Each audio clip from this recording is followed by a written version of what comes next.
Well, hi there, and welcome back to the Peruvian Amazon.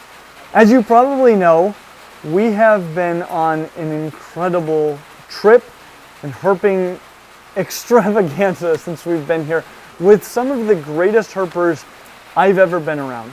And today, I wanted to give you an opportunity to get to meet the people that made all of these videos possible. I guess I'll start with myself. I'm Clint LOVES. William Atkinson. Elliot Schenker. Christoph Meyer. Angus McNabb. Harold Schenker. Jeremy. Matt Cage. Samantha Schenker. Jay Murter. Matt Jepson is my name. Okay.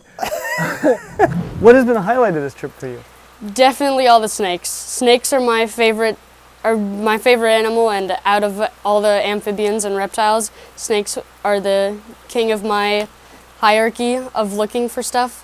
And so getting to see all the different kinds, including the venomous snakes, and getting to handle some of them, and even getting my first snake bite and many more after that, it's just been really fun getting to take pictures and getting to work with them. Do you have a favorite snake? The rainbow boa is definitely a contender, but the snail eaters have been really cool to see and handle. The snail eaters have won me over too. Honestly, the reptile highlights have been massive. I have seen some frogs and snakes especially, lizards too, but the frogs and the snakes really stand out to me, that are so just weird, and I had no idea they even existed. So that has been a huge highlight for me, but to be perfectly honest, I think the biggest highlight for me of this whole trip has been the people that I've had the opportunity to meet. Every single person, from the people that work here and the staff to the other incredible people that are out here helping us collect these animals and having this experience with us. Every single one of them is just an awesome person. And getting to meet them has been the highlight. And so I'm glad now that you're getting to meet them as well. I would say that the highlight in particular is the learning experience of seeing how experts are handling these things. Well, there are two areas. One is the herps themselves. The reptiles and amphibians have been an amazing experience, but the other is the photography. So not only how they're being identified, spotted, but also how they're being gently handled, photographed, returned to the spot, the attention to the detail of their environments, in the hope, I think, of protecting them and in having people understand how amazing they are. The highlight has been the Bushmaster. When I used to travel for wildlife, I used to research a lot, study a lot, make lists of all the things I wanted to see, which was always everything. And over time I've discovered you just can't see everything, and you need a reason to go back, so there's no need to see everything at once. And so now when I travel, I have a target, and for this trip it's been Bushmaster, and anything else, and we've seen a lot of animals, anything else is just a bonus. My highlights are the two Hemifractus species. Hemifractus proboscis with his nose, and from last night, it's very cool frogs. Man, there's so many things. I came into this just being excited to go to the Amazon, so I didn't really have any expectations. But seeing pink dolphins and electric eels and all the different varieties of reptiles and snakes and arthropods, giant tarantulas, mating, so many different things. Finding rainbow boa was just amazing. Finding beautiful color variations in the other boas. Bushmasters, we managed to find 3 on this trip, which was excellent. A snake I'd never found before, and I love everything. Everything from the mushrooms to the people to the bugs to everything but the mud and the rain. It's really difficult to pick just one because we're seeing some amazing creatures. The poison dart frogs have been really cool. Some of the snakes that I've never seen before have been amazing. The bushmaster, the coral snakes, the tree boas. But I think one of my favorite parts has been learning from these herpetology experts all these different techniques of capturing animals and the different handling techniques for posing critters in different scenes, and how with snakes they're completely different methods than when you're working with frogs or lizards or insects even. So it's been an amazing opportunity to learn and see how everything's done. And hopefully we can take these experiences with us on our future trips and be able to do it ourselves. I would say, other than meeting Clint, which was obviously a huge highlight. Obviously.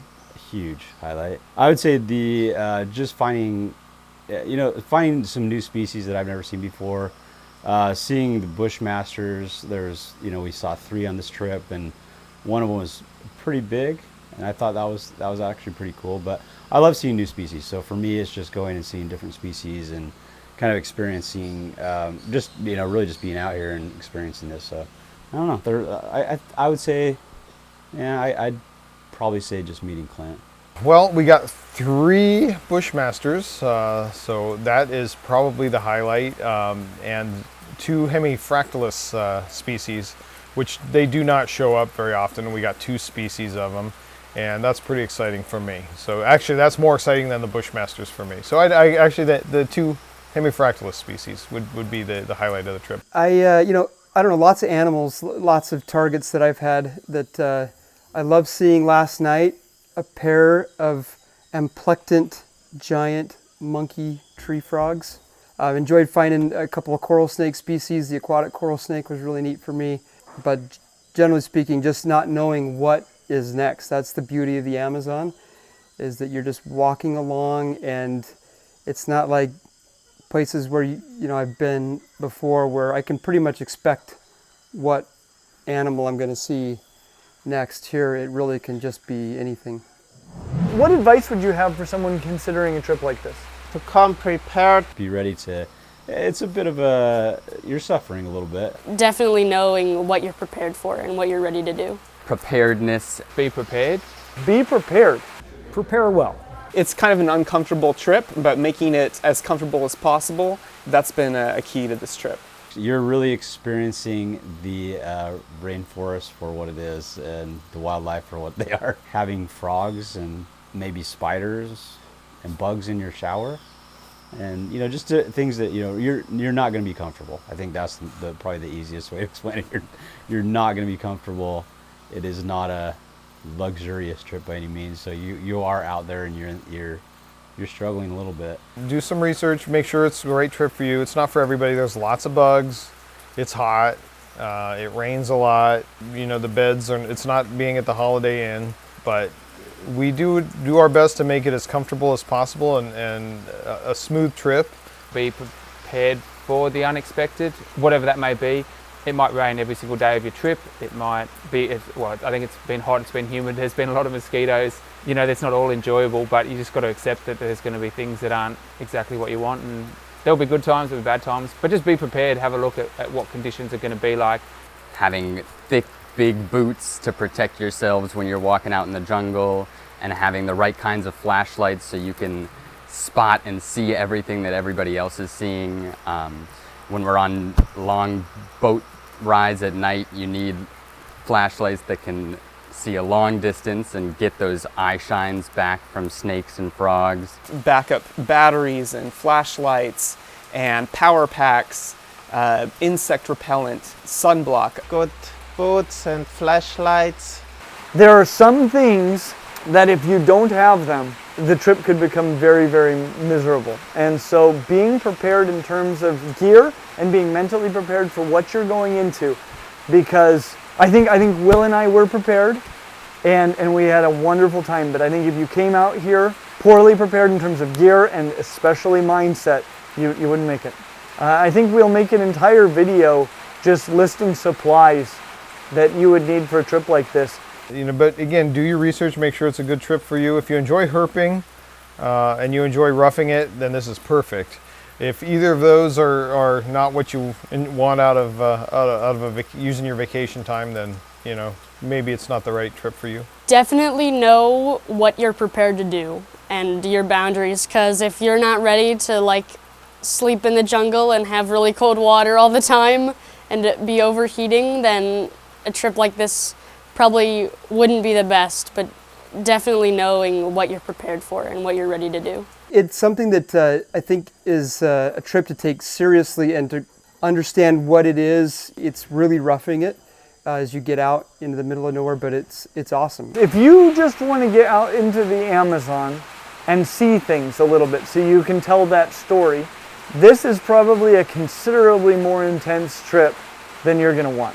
But if what you want to do is really, really see what's out here, not superficially, not just so you can tell people you've done it, but if you really want to and you're willing to endure the difficulties of 10 days in the wilderness with, you know, shelter and great food, but not a lot of other amenities, this is unbelievable.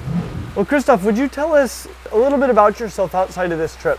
I'm originally from Switzerland, and now I'm living in Peru. I have also the Peruvian nationality, and I'm an official tour guide. I'm specialized in wildlife of the Peruvian Amazon. And I also have my own tour company. It's called Wildlife Tours Peru, here in Iquitos. I am a biologist and biology educator. My background is in zoology and evolutionary biology. I'm one of the 3 families that make up Clint's Reptiles. I was the biggest reptile nerd that Will had ever met until this trip. Yep. You pale in comparison. I'm a recent graduate of New College of Florida. I studied marine biology. I'm from Australia, and I work as a wildlife biologist / ecologist and tour guide. So I run mostly birdwatching tours in Australia, do some work on cruise ships, and work on endangered species, doing endangered species surveys, and dabble in writing books on Australian wildlife. I have been involved in companies, general counsel for Del Monte, CEO for Sunsweet, general counsel for Sunsweet, before that technology lawyer. I am a family man, got 4 kids and part of a few businesses. I'm from Dallas, Texas. I'm a retired school teacher, taught high school for 34 years, geology, physics, chemistry, and now I'm retired. I travel the world. Well, I started as a client of MT Amazon, and so I came here 3 times as a client, and then I started leading the trips, and so now I'm the trip leader / owner of MT Amazon Ecotours and Expeditions, and here I am. At home I have a biology degree. I live in Florida. I just retired from my real job, so I can spend more time doing fun stuff. I am currently a student in a school in North Carolina. I'm in 8th grade. This has been an absolutely unforgettable experience, and we have seen so many things thanks to all these people. Thank you guys so much for being here with us. As always, like and subscribe. If this is something you want to do, we'll have information down in the description. We hope to see you real soon. My name is... Hang on just a second, there's an ant on the lens. Yep. My name is Matt Jepson, but you already know me, Clint, because I've been on a lot of your episodes. You've dragged me down to your studio. You've made me show my animals. Look how you got even. And this is how I got even. I dragged yourself out to the jungle. That is Clint is here because I convinced him that this would be a good idea. And now he has scars all over his body. Mm-hmm. Some still open wounds, seeping, weeping. But, so yeah, Matt Jepson is my name. Okay. What's been the highlight of this trip for you? Mostly when you fall down, like especially that really big hole that you fell in on the trail. That one was really good. What advice would you have for someone considering a trip like this? Don't do it. It's a really bad idea. You'll probably get malaria and die. Yeah, we had one guy carted out. I do all this because he can take all this stuff out. This is just a tease. Clint. Yeah, it's like Hollywood Squares for you. You're like, joke answer, and all right, here's the real answer. Where does one get a hat like that? Well, you have to fashion it from willows because you can't just buy a hat that is this in style and this functional. I mean, there's actually things I do. You probably just look at this hat and you think, he just wears that for fashion. Obviously. But there's actually amazing functionality to this hat. I can put a phone in here and even look better than it looks as you see it right now. And then I can film everything that I see, or if I'm fishing, because we've done some fly fishing here for Aripema and peacock bass, I can film the action without even having to have a friend. That's so helpful for you. If you could take back one interaction you've ever had on Facebook, which would it be and why? You know the answer to this. On Facebook? Yeah, specifically on Facebook. Can we say social media? Sure. Because one time I was on this guy's YouTube channel. He interviewed me and he asked me about my hobbies. And I mistakenly said, I named a couple of them and then said, and then there's others that are just too embarrassing to name. And for some reason, the YouTube community took the liberty to list hundreds of guesses at what those more embarrassing hobbies. I mean, they were just terrible. They were awful. And so I would probably not have said that. I appreciate that it wasn't you responding to my reaching out to see if anybody had a cool animal to film, that we would still be friends. That makes me happy. Thank you, Friends, Matt. Yeah, okay. We would still be whatever this is. Really, though, thank you for inviting me on this trip, because it genuinely has been a trip of a lifetime, and hopefully it's just the beginning. No, it's been great. Yeah, and more to come. More to come. Thank you, sir.